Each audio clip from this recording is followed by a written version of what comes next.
தீபம் இயற்கை டிவி உறவுகளுக்கு வணக்கத்தை தெரிவித்துக் கொள்கிறோம். இந்த வீடியோவில் பெரிய புராணம் 2ஆம் பாகம் பார்க்க போகிறோம். அந்த துவக்க விழாவில் மகிழ்வுரை ஆற்ற வருகை தந்த கா. சிவசுப்பிரமணியம் அவர்கள் இப்போது உரையாற்றுகிறார். அதுக்கு முன்னாடி அவரை பற்றி சில வரிகள். இவருடைய தாத்தா சி.கே. சும்பாங்க சி.கே. சுப்பிரமணிய முதலியார் அவர்கள். அவர் தெய்வ சேக்கிழார் பெரிய புராணத்துக்கு 1954 உரை எழுதியவர். அப்போது மிகச் சிறப்பாக எல்லோராலும் பாராட்ட பெற்றவர். அவருடைய வழி வழியாக வந்தவர்தான் இப்போது நம்மளுக்கு மகிழ்வரை உயற்றும் கா. சிவசுப்பிரமணியம் அவர்கள். அவர் நமது கோவையை பற்றியும் நமது வரலாற்றை பற்றியும் யதார்த்தமாக பேசுவார். சில பேர் வார்த்தை ஜாலத்தில் விளையாடுவார்கள். ஆனால் இவர் பேசிய பேச்சிலே உண்மையும் யதார்த்தமும் இருக்கிறது. கேளுங்களே. கோவையில் இருக்கும் சாக்கடை திட்டம் முதலாக இவர்கள் இருவரும் பதவியில் இருந்தபோது கொண்டு வரப்பட்டது. கோவைக்கு மகாத்மா காந்தி வந்திருக்கிறார்கள். அப்படி ஒரு முறை வந்தபோது வ.உ.சி. பூங்காவிலே அவருக்கு வரவேற்பு விழா. அவரை ரயில் நிலையத்திலிருந்து அழைத்து வந்தவர்கள் சிவகமணி அவர்களும் அவருடைய தோழர்களும். அன்றைக்கு சி.எஸ். ரத்தன சபாபதி முதலியார் சேர்மனாக இருந்த போதும் அவருக்கு உடல்நிலை சரியில்லாததால் இவருடைய சகாக்களும் சென்றிருக்கிறார்கள். இவர்கள் அவரை அழைத்து கொண்டு வந்து காரிலிருந்து இறங்கிய பிறகு கூட்டம் மிக கடுமையாக இருந்ததால் அன்றைக்கு வ.உ.சி. பூங்கா என்று அதற்கு பெயரில்லை. கார்னேஷன், அதாவது கார்னேஷன் என்றால் முடிசூட்டு விழா. அந்த நினைவாக பிரிட்டிஷ் அரசருக்கு முடிசூட்டு விழாவினுடைய நினைவாக கார்னேஷன் பார்க் என்று அதுக்கு பெயர். அந்த பூங்காவுக்குள் நுழைய முடியாத அளவுக்கு மக்கள் பெருங்கூட்டம். யார் நுழைய முடியாத அளவுக்கு? மகாத்மா காந்தியை நுழைய முடியாத அளவுக்கு பெருங்கூட்டம் இருந்தது. அவர்தான் அன்றைக்கு சிறப்பு பேச்சாளர். அவரை பார்க்க வந்தவர்கள் அவரே நுழைய முடியாத அளவுக்கு கூட்டம் கூடியிருந்தார்கள். அதனால் சி.கே.எஸ். உட்பட அத்தனை பேரும் அதாவது அவருடைய சகாக்கள் 4-5 பேரும் சேர்ந்து மகாத்மாவை தலைக்கு மேல் தூக்கி கொண்டு அந்த மேடைக்கு சென்றார்கள். இந்த வரலாறுகள் எல்லாம் சிவகமணி அவனுடைய சுய சரித்திரத்திலே, தன் வரலாற்றிலே பதிவு செய்யப்பட்டிருக்கிறது. அந்த வரலாற்றுக்கு அவர்களே வைத்த பெயர் பித்தன் ஒருவனின் சுயசரிதை. பெரிய புராண உரையாசிரியர் என்ற விதத்திலே அவரை பற்றியும் அந்த நூலை பற்றியும் நான் ஏற்கனவே சொன்னது போல நான் சொல்ல தகுதியில்லை. அதற்கு ஐயா அவர்கள் உங்களுக்கு விளக்கமாக சொல்லுவார்கள். அதை தவிர மற்ற நூல்கள் அவர்கள் என்ன எழுதியிருக்கிறார்கள். முதலில் 1924 மாணிக்கவாசகர் அல்லது நீத்தார் பெருமை என்ற நூலை இயற்றினார்கள். அந்த நூல் இப்போது மறுபதிப்பு செய்துள்ளோம். மாணிக்கவாசகர் அல்லது நீத்தார் பெருமை, இதில் நீத்தார் பெருமை என்பது திருக்குறளிலே ஒரு அதிகாரம். திருக்குறளிலே 4 அதிகாரங்களை எடுத்துக்கொண்டு 4 பெருமக்களினுடைய வாழ்க்கையும் அதிலே ஒப்பிட்டு 4 நூல்கள் எழுத வேண்டும் என்பது ஐயா அவர்களுடைய திட்டமாக இருந்தது. முதலிலே மாணிக்கவாசகர் அல்லது நீத்தார் பெருமை என்ற நூலை எழுதினார். இறுதியாக தன்னுடைய சுயசரிதத்தை எழுதுவதற்கு முன்பாக அவர் எழுதியது வாகீசர் அல்லது மெய்யுணர்தல் அதிகாரத்தையும் அப்பர் பெருமானுடைய வாழ்க்கையும் ஒப்பிட்டு எழுதப்பட்ட அருமையான நூல். அதையும் மறுபதிப்பு செய்திருக்கிறோம். இதற்கு இடையிலே முதல் நூலை தான் வெளியிட்ட பிறகு மாணிக்கவாசகர் அல்லது நீத்தார் பெருமை என்பது சி.கே.எஸ். எழுதிய நூல். மாணிக்கவாசகர் என்ற ஒரு நூல், அது இவருடைய ஆசிரியர் பெருமான் எழுதியது.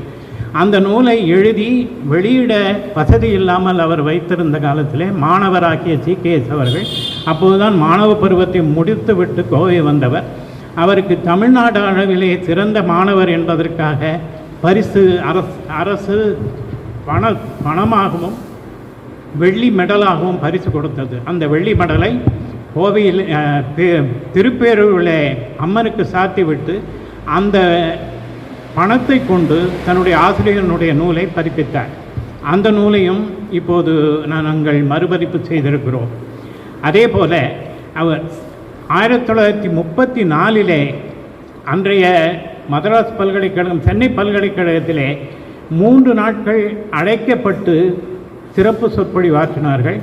அதை சொற்பொழிவு முடிந்து கோவைக்கு வந்த பிறகு அந்த 3 நாட்கள் சொற்பொழிவை மிக விரிவான ஆய்வு நூலாக இயற்றினார்கள். சேக்கிழார் என்பது அந்த நூலினுடைய பெயர். நீங்கள் பெரிய புராண 7 பகுதிகளையும் படிப்பதற்கு முன்பாக அந்த நூலை படிப்பது நல்லது. இந்த சேக்கிழார் என்ற நூல் 7 பகுதிகளிலும் தொடர்ந்து குறிப்பிடப்பட்டு கொண்டே இருக்கும்.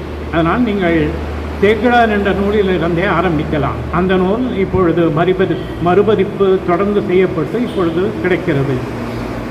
அடுத்ததாக சேக்கிழார் செம்மணித்திரள் என்ற ஒரு நூல், அந்த நூல் இப்போது பதிப்பில் இருக்கிறது. அந்த நூல் என்னவென்றால் செம்மணி திரள். சேக்கிழார் எழுதிய பெரிய புராணத்திலே முத்துக்களை அதை ஐயா அவர்களே எழுதியிருக்கிறார்கள். பெரிய புராணத்தில் அத்தனை பாடல்களையும் முத்து தான். அதில் எந்த முத்தை நான் தேர்ந்தெடுப்பது என்பது தெரியவில்லை.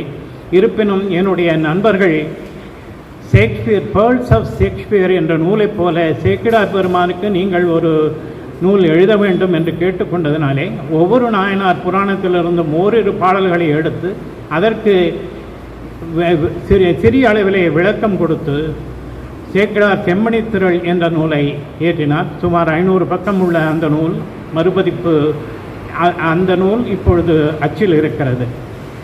அதுபோல சேக்கிழாரும் சேழியார்களும் என்ற நூல். சேழியார்கள் என்பது பெண்கள். பெரிய புராணத்திலே உமையம்மையிலிருந்து சேடிப்பெண் வரைக்கும் 35 பெண்களை பற்றிய நூல்கள் அந்த நூல் அவசியம், குறிப்பாக பெண் குழந்தைகள் அவசியம் படிக்க வேண்டிய நூல். கருவூர் தேவர் என்ற ஒரு நூல், அதுபோக திருப்பேரூரை பற்றிய செய்யும் நூல். இவை எல்லாமே பெரிய புராண உரை அல்லாமல் அவருடைய பிற நூல்கள். பெரிய புராண உரையை பொறுத்தவரை உரையினுடைய விரிவு எப்படி, மற்ற பெரிய புராண உரை சிவகவிமணி ஐயா உரை ஒரே நூல் அல்ல, அது முதல் நூலும் அல்ல. அதற்கு முன்பே சூளை சுப்பராய நாயக்கர் உட்பட பல பெருமக்கள் எழுதியிருக்கிறார்கள். சுப்பராய நாயக்கர் அவருடைய நூல் 1893 வெளிவந்தது. பெரிய புராணம் சி.கே.எஸ். ஐயாவினுடைய உரை 1954 தான் வெளிவந்தது, முழு தொகுதி என்று சொன்னேன். அவருடைய சுப்பராயல் நாயக்கனுடைய உரை, பெரிய உரை 2 பாகங்களாக வந்தது. 1893 முதல் பாகமும் 1896 2வது பாகமும் வந்தது. அதே போல இன்று வரைக்கும் பெரிய புராணத்துக்கு பலர் உரை எழுதி வருகிறார்கள். இதை சொல்லுவதற்காக என்னை மன்னியுங்கள். பெரிய புராணத்திலே சிவகவிமணி ஐயா அவர்களுடைய உரைக்கு பிறகு வந்த உரை எதையுமே படிப்பதற்கு தகுதியானது என்று நான் சொல்ல மாட்டேன். இதிலே ஒரு விதிவிலக்கு கீவா ஜெகநாதன் ஐயா அவர்கள் எழுதியது. அது உரை அல்ல. அவரே சொல்லியிருக்கிறார், பெரிய புராணத்துக்கு சிவகவிமணி ஐயா உரை எழுதிய நூல் வேறு, இது வேறு, இதனுடைய நோக்கம் வேறு, அதனுடைய நோக்கம் வேறு என்று சொல்லியிருக்கிறார். அதனால் அதை விதிவிலக்காக கொண்டால் இப்பொழுது வரும் உரை நூல் எதையுமே நாம் அந்த பெரிய புராணத்துக்கு ஐயா எழுதிய உரைக்கு பக்கத்திலே வைத்து கூட பார்க்க முடியாது. உரை எழுதுவதிலே எத்தனையோ மரபுகள் உள்ளன. வெறும் சொல்லுக்கு சொல் விளக்கம் சொல்லு அதோடு நிறுத்திக் கொள்வது. அடுத்தது பொழிப்புரை, ஒவ்வொரு சொல்லையும் விரிவாக சொல்லுவது. அதற்கு அடுத்து இதுபோல 6 வகைகள் உள்ளன. 6க்கு மேற்பட்ட வகைகளும் உண்டு. சாதாரணமாக மரபிலே சொல்லப்போனால் 6 வகைகள் உண்டு. இந்த 6 வகையையும் பெரிய புராணத்தினுடைய சி.கே.எஸ். உரையிலே நாம் பார்க்கலாம். இதற்கு மேல் விரிவாக எதையுமே சொல்ல முடியாது. பெரிய புராணத்துக்கு சி.கே.எஸ்.னுடைய உரையை படித்தால் நீங்கள் சாஸ்திர நூல் முழுவதும் படித்தது போல, பெரிய புராணத்துக்கு சி.கே.எஸ். அவனுடைய உரையை படித்தால் நீங்கள் அதிலிருந்து கிளைந்து தமிழ் இலக்கியத்துக்குள்ளே உங்களை அதுவே இழுத்துச் சொல்லும். இப்பொழுது குழந்தைகளுக்கு தெரியும் HTML என்று நம்முடைய கணினித்துறையிலே சொல்லுவார்கள். நீங்கள் இன்னும் இந்த லிங்கை தொடவும் அப்படின்னு என்று இருக்கும். அந்த லிங்கை போய் தொட்டால் இன்னொரு இடத்துக்கு கூட்டிகிட்டு போகும், அங்கே போய் தொட்டால் இன்னொரு இடத்துக்கு கூட்டிகிட்டு போகும். இதே போல் பெரிய புராணத்தில் ஐயாவினுடைய உரையை படிக்கும்போது இன்னொரு இடத்துக்கு போவாங்க, அங்கேருந்து ஒரு விளக்கம் கிடைக்கும், அங்கேருந்து ஒரு விளக்கம் கிடைக்கும், கடைசியில் புறப்பட்ட இடத்துக்கே திரும்பி வருவாங்க. ஒரு சின்ன சொல்லுக்கு, ஒரே பாடலுக்கு பல பக்கங்கள் எழுதிய இடங்களும் உண்டு. சுருக்கமாக ஓரிரு பத்தியில் முடித்து கொண்ட பகுதிகளும் உண்டு. இதை போன்ற விரிவான உரை என்னுடைய சிற்றறிவு கட்டிய வரை இதுவரை வேறு பெரிய புராணத்துக்கு அமையவில்லை. மற்ற நூல்களை எடுத்துக்கொண்டால் கம்பராமாயணத்துக்கும் மகாபாரதத்துக்கும் வைமோ கோபாலகிருஷ்ணமாச்சாரியார் உரை மிகச்சிறந்த உரை. அதற்கு கம்பராமாயணத்துக்கும் பாரதத்துக்கும் வேறு இணையான உரை வைமுகவனுடைய வரை இல்லை. அவர்கள் இருவர்கள் சேர்ந்து எழுதியிருக்கிறார்கள். சடகோப ராமானுஜாச்சாரியாரும் கோபாலகிருஷ்ணமாச்சாரியாரும். கம்பராமாயணத்திலே மிகச்சிறந்த உரை அவர்களுடையது, மகாபாரதத்துக்கும் மிகச்சிறந்த உரை அவர்களுடையது. அவர்களுடைய உரையை பெரிய புராணத்துக்கு சீக்கியஸ் உரைக்கு 20% அளவு கூட தேராது. ஆனால் அது மிகச்சிறந்த உரை. அதிலும் இதே போல சகல எல்லா விளக்கங்களும் உண்டு, இலக்கண குறிப்புகள் உண்டு. ஆயினும் இந்த உரையிலே பாதி அளவு கூட அதற்கு பெருமை இல்லை. எனவே இந்த சொற்பொழிவு, தொடர் சொற்பொழிவை ஏற்பாடு செய்த மகா சன்னிதானம் அவர்களுடைய திருவடிகளுக்கு என்னுடைய வணக்கத்தை மீண்டும் தெரிவித்துக் கொள்கிறேன். இந்த சொற்பொழிவை விரிவாக தொடர்ந்து நடத்தி இம்முறை இறுதி செய்ய உள்ள ஐயா அவர்கள் சிவசண்முகம் அவர்களுக்கும் என்னுடைய பணிவான வணக்கங்களை, இங்கே கூடியிருக்கின்ற அடியார் பெருமக்கள் அனைவர்களுடைய திருப்பாதங்களையும் மீண்டும் தொட்டு வணங்கி என்னுடைய பேச்சை முடித்துக் கொள்கிறேன். நன்றி.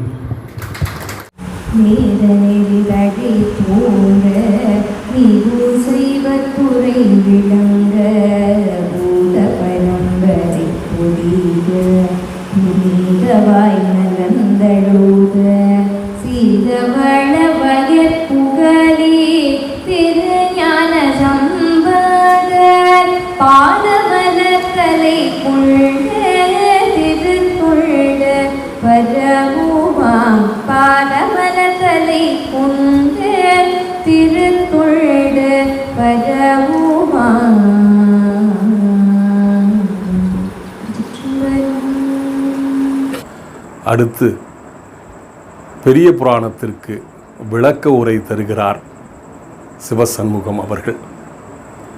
என்ன ஒரு சிவப்பற்று, தமிழ் பற்று! அற்புதமாக ஒரு பாடலுக்கே அத்தனை விளக்கம் தந்திருக்கிறார். என்னை போன்ற ஞான சூனியங்களுக்கே இவ்வளவு பற்று வருகிறது இந்த பெரிய புராணத்தில் மீது என்றால், தொன்று தொட்டே இந்த பெரிய புராணம் எத்தனை மனிதர்களை நல்வழிப்படுத்தி இருக்கிறது. இதை ஒவ்வொரு மனிதரும் தெரிந்து கொண்டு புரிந்து கொண்டு வாழ்க்கையில் வாழ வேண்டும் என்பதற்காக நம் முன்னோர்கள் இதை படைத்திருக்கிறார்கள். இந்த நூலை பற்றி ஒவ்வொருவரும் தெரிந்து கொண்டு அதன்படியே வாழலாம். அவர் பேசுவதை உன்னிப்பாக கவனியுங்கள். எவ்வளவு பெருமை! தமிழுக்கே பெருமை, சிவனுக்கு பெருமை. நாம் எத்தனையோ வீடியோக்களை ஏதோ எண்ணத்தோடு பார்த்திருக்கிறோம். ஆனால் இந்த வீடியோவை அவசியம் பாருங்கள். நமது பண்பாடும் கலாச்சாரம் தலைத்தோங்கும். திருச்சிற்றம்பலம். பேராயிரம் பரவி வானோர் ஏத்தும் பெம்மானை பிரிவிழா அடியார்க்கென்றும் வாராத செல்வம் வருவிப்பானை மந்திரமும் தந்திரமும் மருந்துமாகி தீரா நோய் தீர்த்தருள வல்லான் தன்னை திரிபுரங்கள் தீயளத்தின் சிலைகை கொண்ட போரானை புள்ளிருக்கு வேலூரானை போற்றாதே ஆற்ற நாள் போக்கினேனே.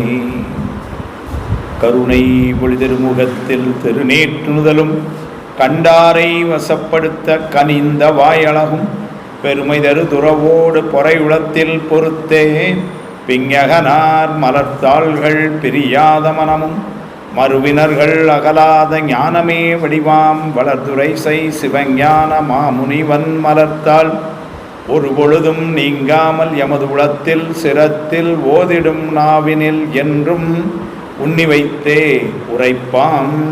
திருச்சிற்றம்பலம். எல்லாம் வல்ல இறைவன் திருவருளை சிறமேற்கொண்டு திருக்கைலாய பரம்பரை திருவாவடுதுறை ஆதீனம் செல்ல ஸ்ரீ குருமாசனானுடைய பொன்னார்த்தருடைய கமலங்களுக்கும் சைவத்தின் குலதெய்வமாக விளங்குகின்ற மாதவ சிவஞான சுவாமியுடைய திருவடிகளுக்கும் என்னை நெறிலே ஈடுபடுத்தி ஆண்டு அருள்கின்ற குருநாத தங்கவேல் சுவாமியுடைய திருவடிகளுக்கும் இந்த திருமணத்தினுடைய ஆதி முதல்வராய் விளங்குகின்ற சுவாமிகளுடைய பொன்னார் திருவடிகளுக்கும் இங்கு சிறுவலசர் குருமாசனங்கள் எழுந்தருளி இருந்து இந்த நிகழ்வுகளுக்கெல்லாம் காரணமாக இருந்து நம்மை வழிப்படுத்துகின்ற சுவாமிகளுடைய திருவடிகளுக்கும் மனமொழி மெய் ஆகிய முக்கரண வணக்கங்களை மிக பணிவோடு தெரிவித்து மகிழ்கின்றேன். இதற்கு முன்னால் தொடக்க உரையாக ஆற்றிய அன்பிற்குரிய நம்முடைய வாய்ப்பாளையம் அண்ணா அவர்களுடைய திருவடிகளுக்கும் வரவேற்புரை நல்கிய முருகன் ஐயா அவர்களுக்கும் மகிழ்வுரை என்ற அளவிலே ஒரு பெரிய பாரம்பரியத்தில் வந்த நம்முடைய மதிப்பிற்கும் வணக்கத்திற்கும் உரிய சிவசுப்பிரமணியம் ஐயா அவர்களோடு வந்து திருவிளக்கேற்றி துவக்கம் செய்த அம்மையார் அவர்கள், இன்னும் இங்கு இந்த ஆதீனத்தினுடைய அரங்காவலர் புறவர்களாக இருக்கின்ற நம்முடைய செந்தில்நாதன் ஐயா அவர்கள், இன்னும் பல பெரியவர்கள், திருப்பூரிலிருந்து இங்கிருந்து வந்திருக்கின்ற ஆடல் வல்லான் அறக்கட்டளை சார்ந்தவர்கள், ஒவ்வொரு நிகழ்விலும் என்னோடு கூட இருந்து இந்த பெரிய புராண பாடல்களை எல்லாம் இசையோடு தருவதற்கு இருக்கின்ற என்னுடைய அன்பு சகோதரி உமானந்தினி அவர்கள், அவர்தம் பெற்றோர்களும் இன்னும் பலராக இங்கு எழுந்தருளிலிருந்து இந்த தொடக்கத்திற்கு என்னோடு கூடவே இருக்கின்ற உங்கள் அனைவரது திருவடிகளுக்கும் எனது அன்பாக வைத்துக் கொள்கின்றேன். அறிவினால் நிறையுடையார்க்கெல்லாம் நகையினை நிறுத்துவன்றேன் சொல்லி சித்தியாரில் ஒரு அவையடக்கம் சொல்வார். இந்த சைவ சித்தாந்த செய்திகளை எல்லாம் நான் முழுமையாக சொல்றது பெரியவங்களுக்கு அனைவரும் சரி சிவஞான சித்தியார் ஆசிரியர் பேசுகிறார். அது மாதிரி பெரிய புராணம் என்ற நூலுக்கு அடியேன் உரை சொல்வதுங்கிறது எனக்கே கொஞ்சம் சிரிப்பு ஒரு மாதிரி தான் இருக்கு. ஏன்னா இவ்வளவு பெரிய ஒரு பணியை செய்வதற்கு எந்த அளவிலும் ஒரு தகுதி இல்லாமல் இருக்கின்ற அடியேனையும் ஆட்கொண்டருள் என்ற குருமாசனானத்தினுடைய திருவடியும் அவருடைய குருவருளை ஒன்றை மட்டுமே சிறமேல் வைத்து இந்த பணியை செய்ய விளைகின்றேன். அவர்கள் சொன்னார்கள், நமக்கு ஒரு அறிமுகம் வேண்டும் என்று சொன்னார்கள். இன்றைக்கு முதல் நாள் துவக்கும் பொழுதே உங்கள் எல்லோருக்கும் என்னுடைய விண்ணப்பம் என்னவென்று சொன்னால், பல ஆண்டுகளானாலும் இந்த பெரிய புராண சிந்தனையானது முறையாக தொடர்ந்து நடந்து ஒரு முடிவுக்கு வர வேண்டும் என்பதற்கு நீங்களெல்லாம் பெருமானிடம் விண்ணப்பம் வைக்க வேண்டும் என்று இப்பொழுதே நான் கேட்டுக்கொள்கின்றேன். என்று சொன்னால் ஒரு பெரிய பணி. 4286 பாடல்கள் இருக்கு. அதில் ஒரு 33 பாடல்கள் நம்முடைய சிகேஎஸ் ஐயா சொல்கிறார்கள் அது இடைச்சல்களாக இருக்க வேண்டும். 4253 குறித்திருக்காங்க. இருக்கட்டும், அது ஒரு பெரிய வித்தியாசம் இல்லை. கிட்டத்தட்ட ஒரு 4000 பாடல்களை நான் ஒரு சின்ன கணக்கு போட்டேன். வேகமாக வாசித்து உமானந்தினி அக்கா வேகமாக பாடி கொடுத்தா கூட 10 பாட்டு ஒரு நாளைக்குன்னா 4000 பாட்டுன்னா கிட்டத்தட்ட 400 வகுப்பு வேணும். மாதம் ஒரு வகுப்புன்னா வருஷத்துக்கு 12. அப்போ எத்தனை வருஷம் எனக்கு கணக்கு தானே கொஞ்சம் வீக்கு, அது கரெக்டாக சொல்ல தெரியல. அவ்வளோ வருஷம் வேணும். அதை விட அவசரமாக இதை சொல்லலாம்னா அது சுவை கட்டு போயிடும். ஆனாலும் ஒரே ஒரு இதுதான், நம்முடைய வாய்ப்பாளையம் அண்ணா அவர்கள் நமக்கு மாறி மாறி சொன்னது போல சுவாமிகளுடைய அந்த அருள் திட்பமும் நுட்பமும் இதை செய்யலாம் என்று அவர்கள் சொன்னால் அது நடைபெறும் என்பதனால அந்த குருவருளை ஒன்றை மட்டுமே வைத்து இந்த நிகழ்வை துவங்குகின்றன. ஒரு நூல் என்று சொன்னால் முதல்ல நூலை அறிமுகம் செய்யணும், நூல் ஆசிரியரை அறிமுகம் செய்ய வேண்டும், அந்த நூல் படிப்பதனால் உள்ள பயனை சொல்ல வேண்டும், அதற்கு உரை செய்த பெரியவர்களை சொல்ல வேண்டும். இதெல்லாம் மரபு. இன்னைக்கு நான் உலகெல்லாம் உணர்ந்தோதற்கரியவன்கிறத ஆரம்பிக்க முடியும்னு எனக்கு நம்பிக்கை இல்லை. ஆனாலும் இந்த மரபில் இருந்து மாறாமல் விலகாமல் சொல்ல வேண்டும் என்பதனாலே இந்த நூலினுடைய சிறப்பு எல்லோருக்கும் நன்கு தெரியும் என்றாலும் சொல்ல வேண்டிய ஒரு மரபு கருதி நான் கொஞ்சம் சிலவற்றை சொல்லித்தான். இது பெரிய புராணம் என்ற நூல், இது சேக்கிழார் சுவாமிகள் இயற்றியது அப்படின்னு இப்போ சொன்னால் இது எல்லாத்துக்கும் இதில் என்ன புதுசு அப்படின்னு இருக்கும். திருத்தொண்டர் புராணம் என்று சொல்லுகின்ற இந்த நூலானது நான் ரொம்ப ஒரு சிறிய அளவிலே ஒரு அறிமுகத்தை செய்துவிட்டு போகின்றேன். இதை ஒரு நூல் என்று சொன்னால் இதை ஒரு புராணம் என்று சொல்வதா, இதை ஒரு காப்பியம் என்று சொல்வதா, இதை ஒரு வரலாற்று நூல் என்று அமைப்பதா, இதை ஒரு வாழ்வியல் நூல் என்று சொல்வதா, இதை ஒரு சைவ சித்தாந்த நூல் என்று சொல்வதா என்று சொன்னால் இப்போ நான் சொன்ன எல்லாமாகவும் சொல்லலாம். அதற்கு இடம் இருக்கிறது அந்த நூலில். இது ஒரு வகையில் பார்த்தா ஒரு வரலாற்று நூல். 63 அடியார்களையும் தனி அடியார்களையும் 9 தொகையடியார்களையும் சொல்லுகின்ற ஒரு வரலாற்று நூல். இது ஒரு வகையில் பார்த்தா ஒரு வாழ்வியல் நூல். ஐயா அவர்கள் சொல்லும் பொழுதே சொன்னார்கள், ஒரு விருந்தோம்பல் எப்படி செய்ய வேண்டும் என்று சொல்லுகிற நூல். வாழை இலையை எப்படி போட்டு பரிமாறணும்னு அப்போதைய பிராணத்துக்கு சொல்றார். எப்படி பரிமாறணும் அதுக்கு ஒரு முறையை சொல்றார். அப்ப இது ஒரு வாழ்வியல் நூல். இது ஒரு சைவ சித்தாந்த சாத்திர நூலாகவும் பல செய்திகளை உள்ளடக்கிய நூலாகவும் அமைந்திருக்கிறது. தத்துவ நூல். இது ஒரு பெரிய காப்பியம். இப்படி இந்த நூலில் நிறைய செய்திகள். இதனால தான் இதை செய்த ஆசிரியரை சொல்லும் பொழுதே எப்படி சொன்னோம் அப்படின்னா தெய்வ சேக்கிழார் என்று சொன்னோம். ஏனென்று சொன்னால் இது சாதாரண மானுடர்களால் செய்ய முடிந்த வேலைப்பாடு அல்ல. ஏன்னா இன்றைக்கு இருக்கக்கூடிய இன்னைக்கு இருக்கக்கூடிய அறிவியல் முன்னேற்றங்களை எல்லாம் வைத்து கொண்டு கூட கிட்டத்தட்ட 7ஆம் நூற்றாண்டிலே வாழ்ந்தவர்களுடைய வரலாறை 12ஆம் நூற்றாண்டிலே படம் பிடித்து சொல்லணும்னா அது திருவருள் துணை இல்லாமல் வேற சாத்தியமே இல்லை.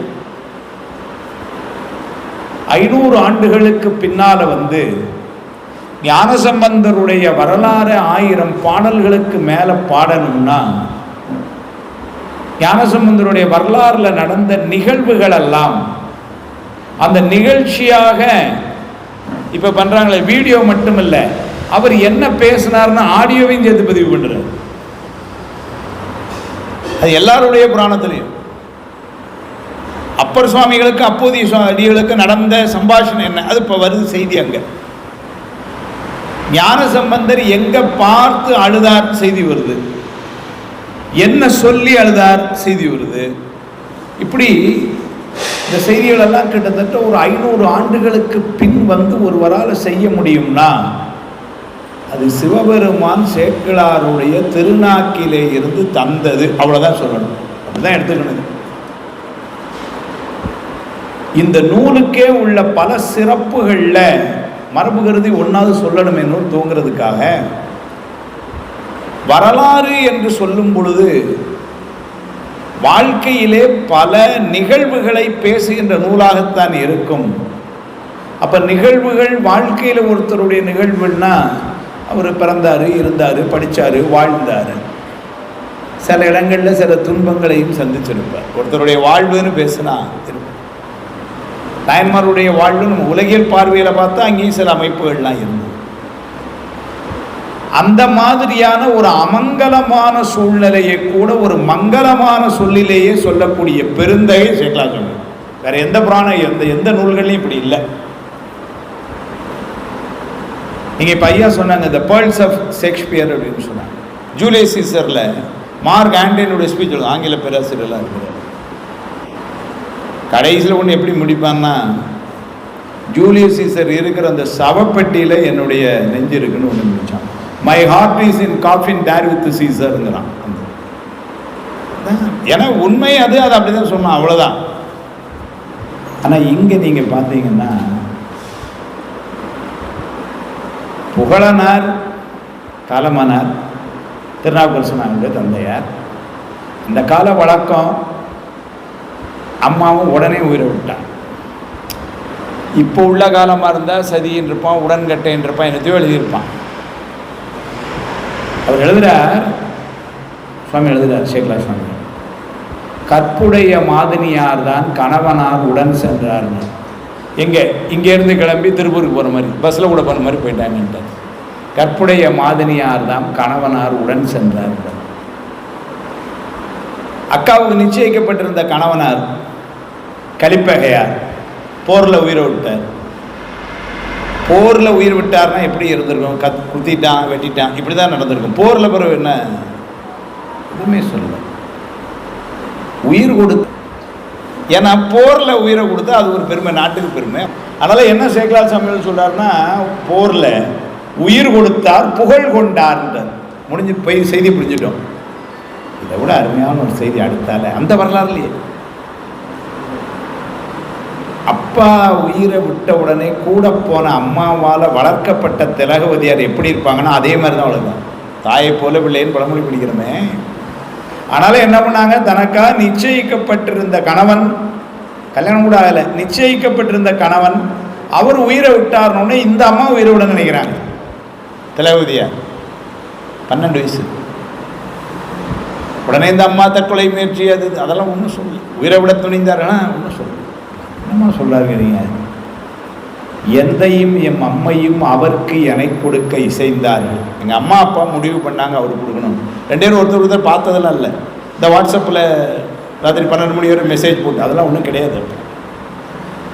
எந்தையும் எம் அம்மையும் அவருக்கு எனை கொடுக்க இசைந்தார்கள், அந்த முறையால் அவருக்கே உரியது நான். அதில் கூட பெரிய நுட்பம் பாருங்க.